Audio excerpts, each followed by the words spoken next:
Good afternoon guys. Ito, nagparking na ako.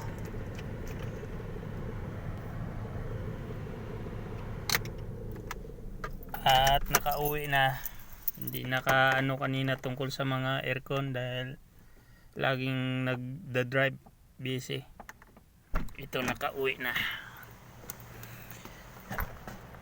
Salamat sa Diyos. Nakapahinga na din. Tingnan ko ang aking mga gulong kung wala bang flat para sigurado. Hindi naman flat. Check up muna bago alis, baka ay may bukas o kaya ay natusok, napako.